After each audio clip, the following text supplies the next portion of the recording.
What's up, guys, and welcome back to another week of What's for Dinner. I had so much fun the other week filming what we cooked every night. Just thought it was really fun, and it kind of, like I said, it gave me like a challenge to have to like get out of my same old recipe rut and kind of make me cook, you know, new things, different things we hadn't tried in a while, and it was really fun. So I thought this week, since we kind of didn't have anything out over the weekend, we boiled crawfish yesterday, so I didn't really have like the day to cook and like get a bunch of stuff ready for the week. So now it's pretty much like I'm cooking something new every night this week. So I figured it'd be fun to whip out the camera and just show y'all what I'm making. I'm already starting on what we have going on tonight. We're doing tacos. I like tacos, but it's not one of those things that I'm like, oh my God, I have to have tacos all the time. And for whatever reason, I was grocery shopping on Saturday, and of course I was grocery shopping hungry, and I saw tortillas, and then it made me all of a sudden want tacos, and I have not been able to get the thought of them out of my head. So that's what we're having tonight. We're just doing really simple ground beef tacos. I have this Spanish rice mix we're gonna make in the rice cooker. I've never had this before. And then we're also gonna do some refried beans as well. So let me flip y'all around and show y'all what we have so far. I'm sorry, I'm out of breath. It's so bad. Okay, let me quit. So in here, I just have a pound of ground meat that I've been cooking down with some taco seasoning. Some taco seasoning, as well as some chili powder and cumin. So I like using just regular taco seasoning. I find that if I just do cumin and chili powder, I don't get like enough flavor in it. Like I feel like I'm always just wanting something a little bit more. So that's why I really like to add in taco seasoning. I did about like a half a pack. Oh shoot. I did like about a half a pack of that. And then probably I would say like a teaspoon of chili powder and a teaspoon of cumin. And I've just been cooking this down a little bit. And it smells so good. And then, like I said, I'm also gonna do some refried beans. These are just canned ones. I'm not gonna lie, these kind of smell like wet dog food. I know that sounds absolutely unappealing to some people, but that was, my pregnancy nose has my scent like all over the place. So what I'm gonna do is cook those down with some butter and onions and garlic, which I have over here. This is just half of a yellow onion, and that's 3 on the smaller side cloves of garlic. What I'm actually gonna do is take about half of this onion and half of that pile of garlic and put it in my ground meat mixture. I don't know why, but when I make tacos, I don't like to have just plain ground meat. I like to have a little bit of onion and garlic in there. It cooks down for a while, so it's not like you have big crunchy pieces of each, but I just like the flavor that it adds, and it kind of bulks it up a little bit. And then the other half I'm gonna put with some butter and that sauce pot with the beans, and then we're gonna spice up the beans a little bit with some more taco seasoning, cumin, chili powder, just to give them a little bit more flavor. And if we need to, we can add in some liquid in case they look a little thick. So that is what is going on right now. And then, like I said, this is the rice mixture. I've never had this before, but it sounded pretty good, and it has stovetop directions on it, but I think putting it in the rice cooker will be fine. So we'll get that started next. And then I also have some veggies that I'm gonna cook down kind of like fajita style. Just some strips of onion and different colored bell peppers, just because I thought that would be a good topping. And then to go with the tacos, we're gonna have cheese, tomatoes, shredded lettuce, avocados, sour cream, all that kind of good stuff. So I'm just gonna add in the onions and the garlic to my meat, and I'm gonna get the beans started as well. Not flattering.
Okay, quick update. I just finished cooking up my meat mixture with the onions and the garlic. So now what I've done is I have my oven set to just really low at 200.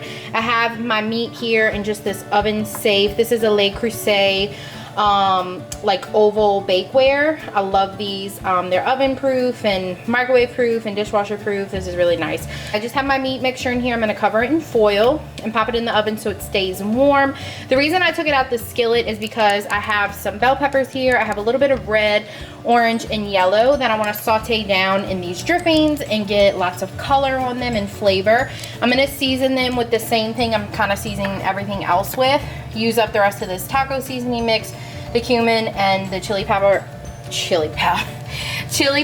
as well. I have my beans going here. I sauteed down the onions and the garlic, and I put the beans in. I did add just a little bit of water just because I don't want them to dry out too much while they're simmering here on the stove. So I'm gonna pop my meat, like I said, cover it with foil into the oven, and then I'm also going to get my tortillas wrapped up in foil and place them in there as well. And like I said, I just have this at 200, so pretty low. I may knock it down a little bit lower, but we'll see. I'll check on everything. So that's kind of where we're at.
You want some? You want tacos? You want tacos? All right, y'all, welcome back. Sorry that I'm not showing myself. I look like total trash today, so we're just gonna keep the camera turned around. So tonight we're gonna be having some salmon. I actually took this salmon out initially to do stir fry with, but then for whatever reason later today I got like the huge craving for fettuccine Alfredo. I don't know why. I think I saw it somewhere or like heard somebody say it, and then it's like, you know, the second you get something in your head, you have to have it. So that's what I'm gonna make tonight to go with this. I'm following a recipe tonight, which is really weird because I don't typically follow a recipe. But Jessica O'Donoghue, I'll have like the video linked down below of her showing how she makes it. But I love watching her videos, and she's always got really good recipe ideas, and she swears that this fettuccine recipe is hands down. There's a lot more ingredients that I need, like cheese and other stuff, but this is just what I took out so far. But I wanted to show y'all kind of like these weird ingredients that she adds. She actually puts apple cider vinegar and Italian dressing to it, which I thought was pretty interesting. And since I saw her make that, I've kind of done like a version where I make just like my regular fettuccine sauce with like the cream and the butter and the cheese, but I'll add a splash of like the white balsamic dressing from Sam's, and it just gives it kind of like a little zesty flavor, kind of cuts through some of that richness. So I'm gonna take out the rest of the ingredients and show y'all what we'll need for that. But then also over here I just have some zucchini that's been in the fridge for a while that we kind of need to use up, some mushrooms, as well as some little cherry tomatoes. So I thought I'd kind of mix all this up, season it with like salt and pepper, garlic powder, whatever I'm in the mood for, and just roast it just to have like a simple veggie on the side. So that is what we're having for dinner tonight, and I'm not sure yet how I want to season this, but we're gonna work on it. So first things first, I'm gonna get my water going for my pasta.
Okay, so I have all of the ingredients for the most part that her recipe calls for. So it called for some hot sauce, some red pepper flakes, a tiny bit of cream cheese. I would say this is probably like a third of a block. I just have a half a stick of butter. She didn't specify how much butter. And then I just have 3 really big cloves of garlic. You would normally use heavy cream, but I'm out, so we're just gonna use half and half. Again, the apple cider vinegar and the Italian dressing. And she used like an Italian cheese blend, Parmesan cheese. Yes, don't judge. This is all I have right now, so that's what we're gonna go with. And she also put in shredded mozzarella, but I don't have shredded mozzarella, so we're just gonna go with the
oh my God. Oop, fogged out. That looks so good. Those veggies back there smell so good. The salmon smells so good. I think now the salmon's probably cooked through. It's been in here at 375 for like, I would say 15, maybe 20 minutes. I like my salmon all the way cooked through. Ryan likes it a little pink on the inside, but since I'm pregnant, I'm not really wanting to take a chance with it being too undercooked. So I think while everything still looks pretty good, like it could probably honestly go another 5 or 10 minutes. I'm gonna turn the oven off. It's still nice and warm in here, and I'm just gonna let this chill in here while I finish my spaghetti sauce.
You put me on the spot. Is it good? Mm-hmm.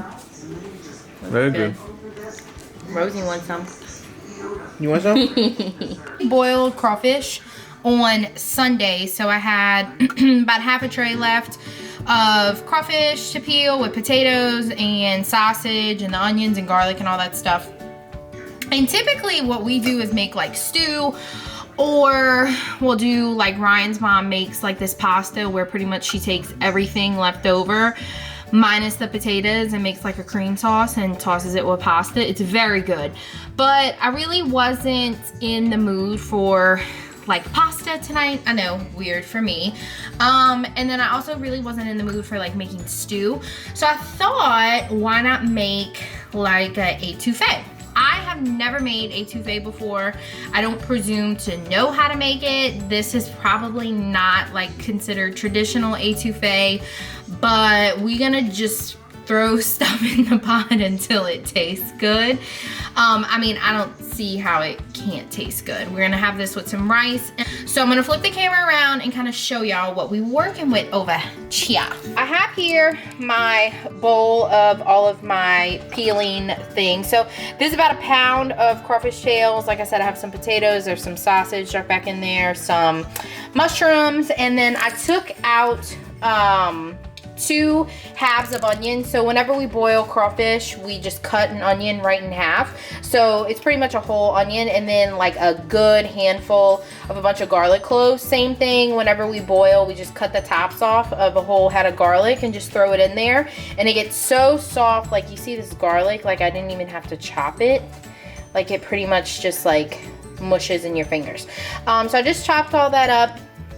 I have a pot here on kind of lowish heat, and then I also, for like the tomato part of this, I'm going to be using these diced and fire roasted tomatoes from Trader Joe's. I don't think I'm going to be using this whole can, but I am going to be using this. A lot of recipes I've seen called for like tomato sauce, but I like when they have like chunks of tomatoes in etouffee, so I'm going to use this, but like I don't think I'm gonna use this whole can, but we'll see. So what I'm gonna do is just get a little pat of some butter in here, saute this down, and we'll just go from there and figure this out as we go. I've already got my rice cooking over here, so yeah, we'll see. This is a learning experience for all of us.